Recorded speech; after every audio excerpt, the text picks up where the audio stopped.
Welcome to Rinnii Art. I'm Rinnii. Today I'm doing a Draw This in Your Style challenge from Dave Character Art on Instagram. I'll have a link to the original in the bio, but you'll see it pop up from time to time as I reference it. I'll also put the original on screen now, just so you can see what it looks like. The original was so simple and beautiful that I really wanted to see what it looked like in my style.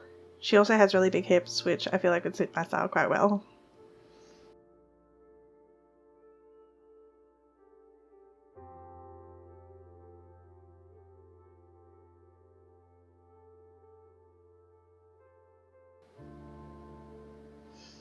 Trying to get her limbs the right length was really difficult as well because I kept second guessing how long things were because of the pose and like foreshortening as she lifted her arms up.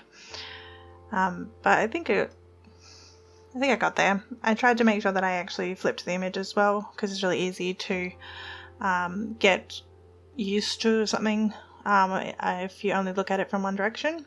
So when you flip it, it kind of resets your brain and makes you realize that something might not be as symmetrical as you originally thought. Her hair is really nice in the original, so I tried to capture that, but I also don't usually draw hair like this, so it kind of threw me off a little because yeah, it's quite structured but not structured, which is a bit strange. So I struggled with it just because I don't know, I am currently trying to change the way that I draw hair, so because I like the way that it looks when it's really loose and flowy, so you know, it's something I'm working on, and I added some extra strands and things to make it look more interesting.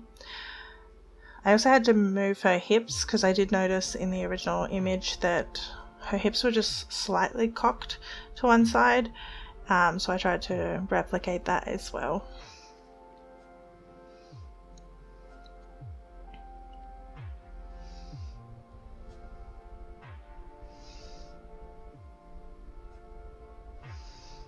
So I started with the lines. I tried to keep them quite thin because I'm trying to get my lines to be quite thin at the moment.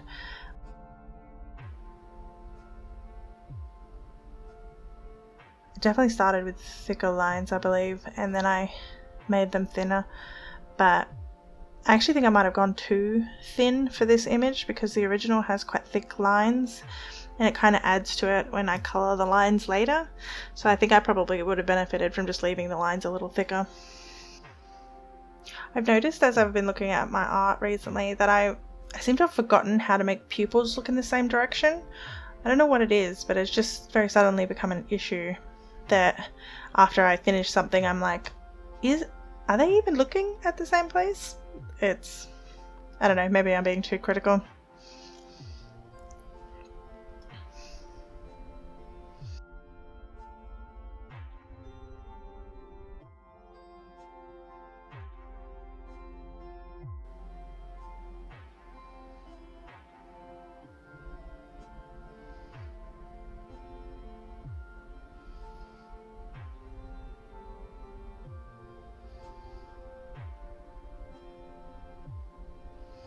I think that was where I realised the line was too thick, so I just went back and fixed that.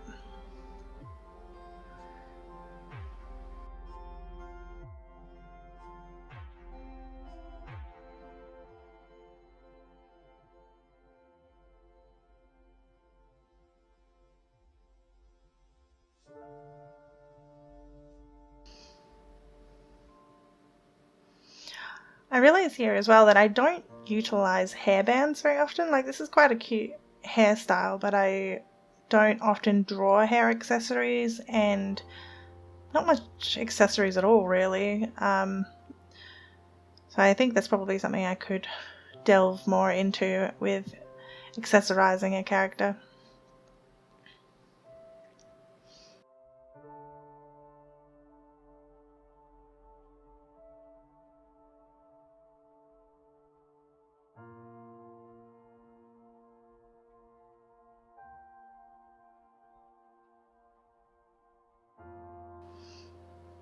I did not want to have to draw this hand again, so I just decided that I was happy with it, so I was just going to make it the exact same.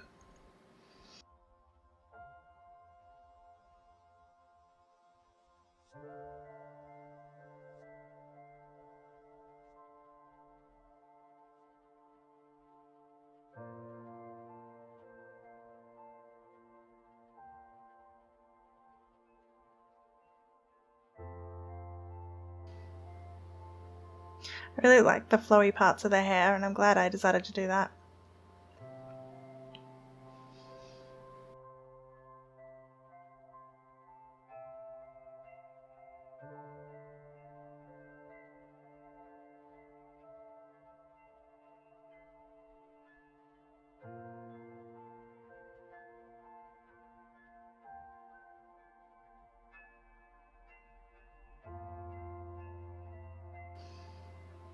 I have a button on my tablet that I keep accidentally pushing when I'm drawing, and it's called precision mode, and it just slows down like the strokes, which I have never in my life actually used, and I probably should, but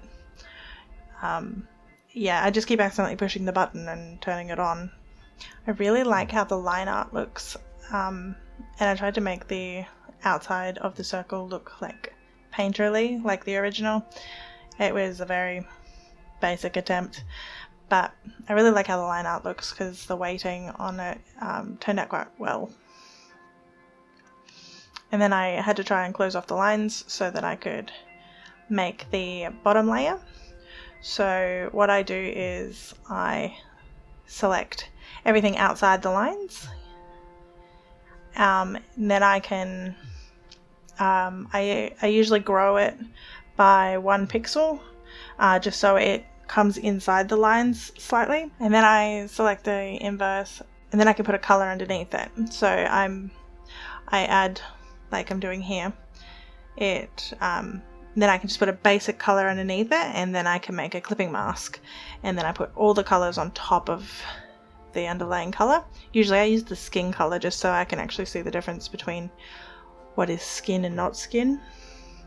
And then I can go crazy with the blush and everything without having to worry because you can't see outside the lines because everything's on top of it.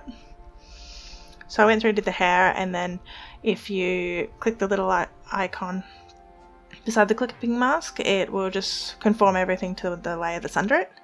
So it means that it won't go outside the lines. So then I just go through and color everything. It does usually mean that I have to do like freehand coloring, and usually I hate coloring, but I don't mind it when it's my actual lines.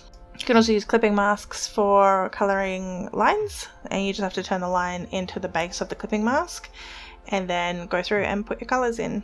So that's what I did with this. I had some trouble making sure that everything was where it was supposed to be, so you have to kind of pick which clipping mask you want on top of the others to make your life easier. And I probably should have made the skin one the top, but I didn't, so it made things a little more difficult. This is at this point that I realized that it would have probably been nicer if I had thicker lines, and I probably should have left the lines thicker instead of doing the thin line style that I've been practicing. So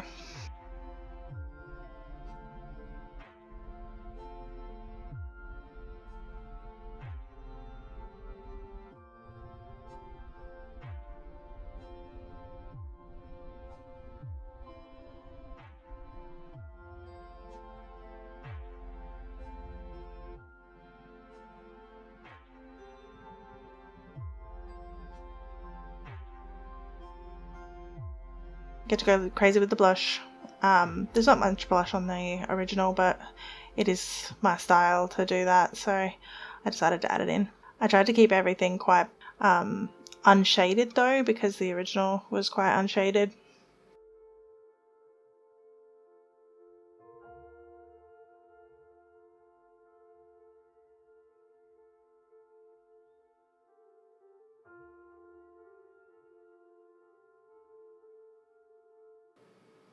I was trying to work out why the lines were glowing at the bottom, but it was because I wasn't putting it all on the top layer.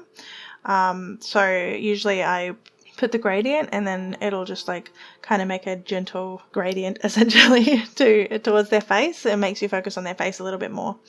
But I couldn't work out why it was making all the lines glow until later, when I realized that I was doing it on top of the color layer but underneath the line layer, so the lines were glowing because they were a lighter color.